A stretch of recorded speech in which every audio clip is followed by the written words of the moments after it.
Listen, when I say pirates, I'm not talking about this, or this, and God, I wish I was talking about this. No, I am talking about this. Today, I'm going to take you through everything we know about the oceans in the Walking Dead universe. I'm going to be covering every aspect we know, not just the pirate stuff, but let's be real, The Pirate Seas is a better title than Oceans Explored. If you enjoy this video, be sure to hit that like button, and if you're feeling generous, hit that sub button as well. In the early days of the outbreak, some survivors along the coast would have the ingenious idea to flee to the seas for safety. Not only from the dead, but from Operation Cobalt as well. Some survivors would plan to stay along the coast and wait for the chaos to dissipate. Others, as heard from the Fear the Walking Dead radio wave short across the sea, would plan to sail as far as Japan to escape the burning continent. But regardless of their plans, the likelihood of survival will be extremely low, as while some saw the sea as a refuge, others saw it as an opportunity. Attention, Jack. This is Frank Swantek. I hope that you're still open to a trade. In Fear the Walking Dead Season 2, we watch our survivors flee the Sunset Protocol into the sea, taking refuge in Victor Strand's yacht known as the Abigail. While they may have been saved from the bombs, the watery frontier would prove to not be the refuge they were seeking. You would think being away from land, walkers would be a rare sight, but our Fear crew would quickly find out what happens when a ship capsizes in the apocalypse, as the waters surrounding the American West Coast would quickly be infested with the dead. Whether it was a lack of knowledge of the sea, sabotage, or hell, maybe even damage from Operation Cobalt, but most would eventually float to their watery graves. Among the skies, airplanes across the world would be overrun all the same, and nosedive straight into the ground. The quote-unquote lucky ones would hit the ocean, somewhat breaking the impact, but leaving them stranded among their fellow passengers, turning and clawing at them within minutes of impact. From what we see, very few would live to see the land again. The only documented survivor of a post-apocalyptic plane crash and the horrors to follow is Alex of Flight 462, who would be left out at sea to die by our Fear crew, but rescued by another. Over in the Gulf of Mexico, sailors in submarines would quickly find themselves overrun, and those that didn't become beached would see their entire crews fall. There is a possibility some submarines could still be out in the sea, but the only evidence we have to go on is the Fear the Walking Dead one-off, Dead in the Water. Regardless of how they came to be there, survivors among the Seven Seas would have it just as rough as those on land. A common pastime for those who survived the initial chaos on the seas would be to surf the radio waves, listening in on tragedies occurring in their general radius. Alicia Clark would do just this, and eventually come across the voice of a young man playing music for those braving the deadly seas, going by the name Jack. Letting her guard down, Alicia would be manipulated into falling for him, and coerced into revealing the location of the Abigail, as Jack claimed to be sinking with his ship. But in the dead of night, Jack and his allies Vita and Jesse McCartney board the Abigail, claiming Vita is pregnant and something is wrong. But obviously, this was a lie, as the three quickly turn their guns on our Fear crew. You see, Jack's job on the radio waves was to contact survivors sailing the ocean and lure them into the vicinity of their radar.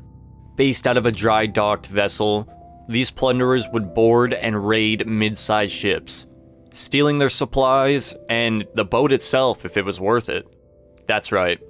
These guys are our apocalyptic pirates. I expected a bit more scurvy, but what can you say?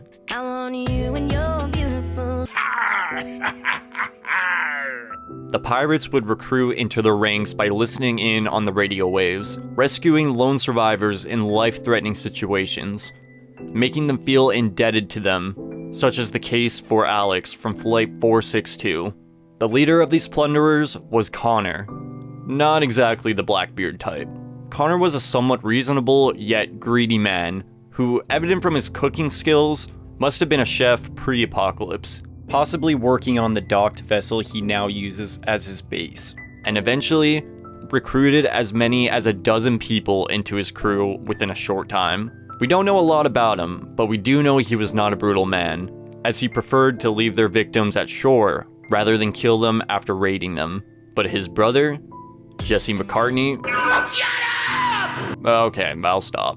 His brother, Reed, was the more sadistic of the two, preferring to execute their victims instead. Connor disavowed Reed's ways of doing business, but never really did much to actually stop him, knowing how unstable he was. Holding the yacht hostage, Connor would arrive at the Abigail. Travis Manawa displayed his usefulness by starting the boat for them, and as a reward, he and Alicia, by Jack's request, are kidnapped and taken back to the dock, leaving Reed alone with our fear crew.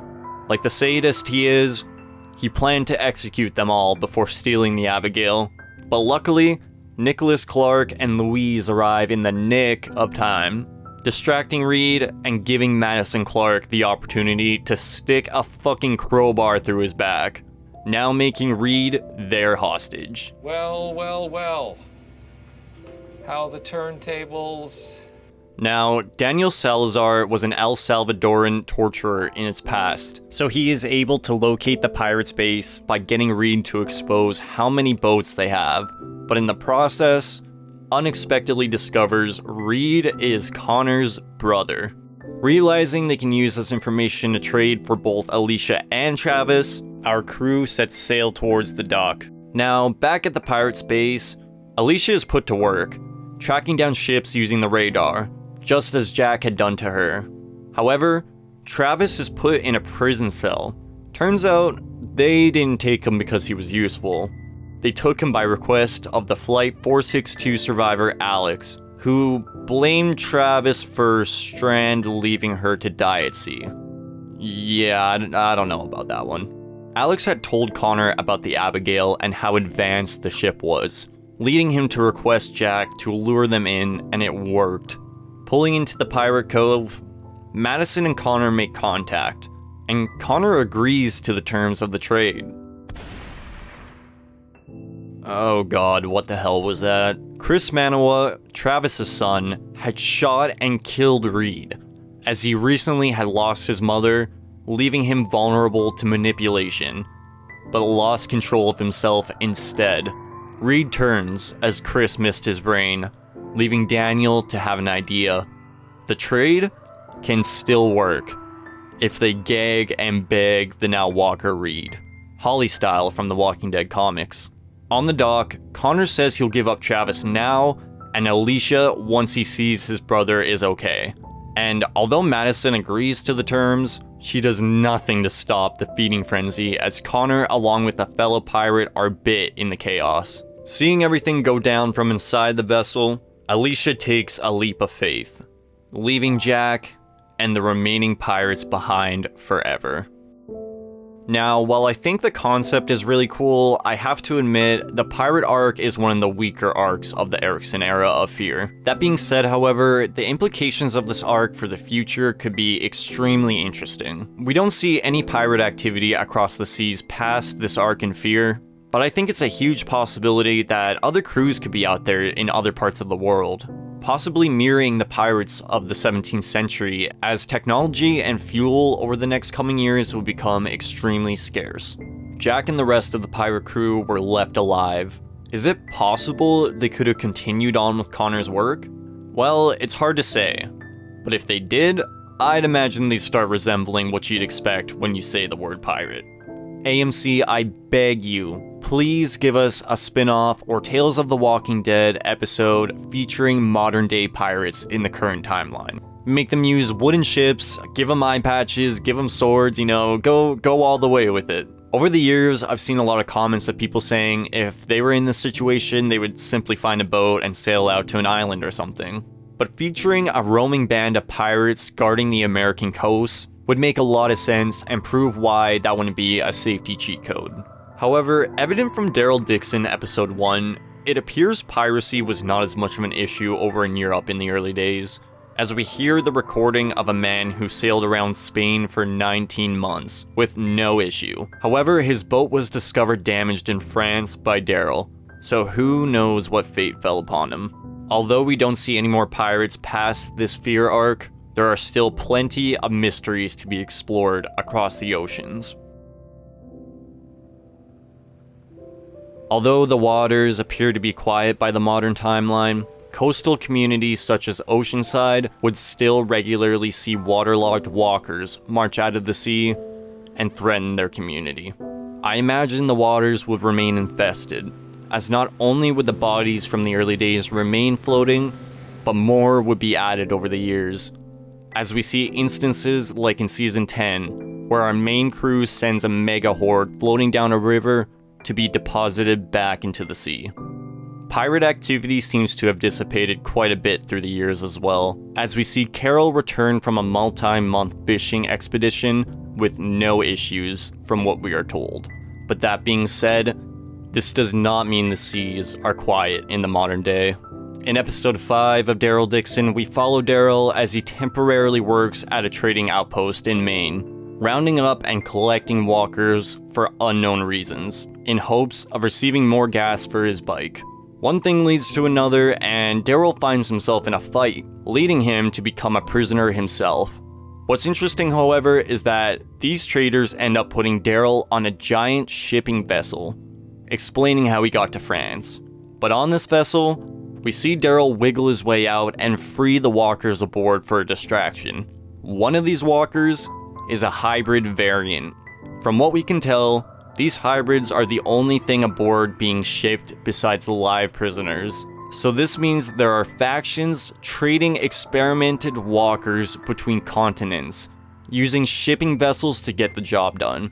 We see later on the same ship arrive at a seaport in France, so this implies the oceans are not only active, but a necessary tool for these large factions to conduct trade. Could the Civic Republic military be involved in this operation? Well, we know they experiment on the dead and have trade deals set up across America. Could they have a trade deal via ship between the growing national movement Pouvoir over in France? We don't really know what the CRM does with the A's after they experiment with them, so there's a huge possibility they trade them over to factions in France for reasons still unknown. This could make sense, as we know the CRM are extremely secretive of their operations, so if another ship, say a pirate ship, were to try and board them, they'd be sent to their watery graves. I'd imagine we will have more of this plot point explored in Season 2 of Daryl Dixon.